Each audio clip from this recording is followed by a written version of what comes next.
Okay, so the need for a new constitution, the question that why did we need a new constitution? So the best answer to this question is that we actually had no constitution. So of course, Pakistan as a democratic state was supposed to have a constitution, and therefore we made this constitution. And the other explanations for these questions could be like there was a need for political legitimacy. The 1971 actually created a serious political crisis in Pakistan, and that was the crisis was not over with the separation of Bengal actually. So there was a serious question of legitimacy after 1971.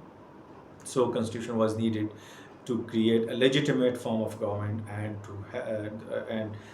to those who would rule like the Pakistan People's Party, they needed legitimacy in the shape of the constitution. The next answer could be the national unity after separation of East Pakistan was need of the hour. Uh, there was a need of consensus, and the consensus could be created only with a constitution which would be made on the basis of the political consensus. So and that was actually the reason that the Constitution of 1973 was the creation or the culmination of a political consensus amongst different political forces of West Pakistan.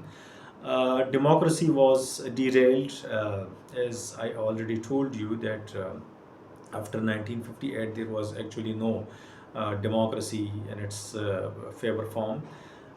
So it was also needed of the day that Pakistan was created as a result of the political struggle. There was a pure constitutional and political struggle by the Qaid-e-Azam and his colleagues and his associates for the creation of Pakistan. So democracy and Pakistan could not be separated from each other. But unfortunately, we lacked democracy in our country, and particularly after 1958, there was a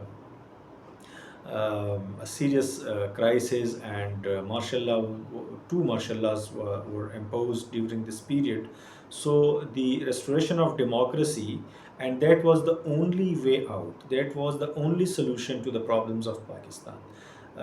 No authoritarian or autocratic or dictatorial form of government could address the issues or problems of Pakistan. So Pakistan was badly in need of a democracy. So restoration of democracy was another reason for having a new constitution.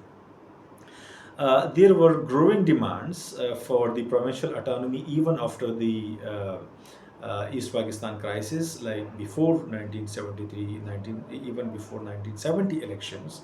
The provincial autonomy was one of the most important demands of the political forces, and we had already discussed the 6 points formula of Sheikh Mujibur Rahman. So if you go through those demands or those points, you will find that Sheikh Mujib is actually demanding for an absolute provincial autonomy with very limited powers to the central government, and the rest of the powers should be given. So provincial autonomy was even after that crisis in the West Pakistan, particularly the smaller provinces like Khyber Pakhtunkhwa, Sindh and Balochistan, they were actually demanding for provincial autonomy, and the provincial autonomy could only be given under a constitution or a constitutional arrangement. And need for consensus among political parties. I already told you that there was a dire need of the political consensus amongst the different political parties. So after the crisis of 1971, Pakistan was badly in need of a constitution that could rebuild confidence in the political system, because the people had lost their confidence in the political or democratic system, because democracy or political system or the whatever the political system of that time was, that actually failed to keep the country united. So the people had actually lost their confidence. So there was a realization that excessive centralization and authoritarianism had contributed to the national disintegration. One of the important reasons, amongst different reasons, one of the reasons was the over centralization of powers, which was not acceptable to the East Pakistan or to Bengal. So that was one of the reasons which led to the disintegration of Pakistan. So there was a need of provincial autonomy and distribution of powers, and decentralization of powers was actually the one of the main objectives of the new constitution.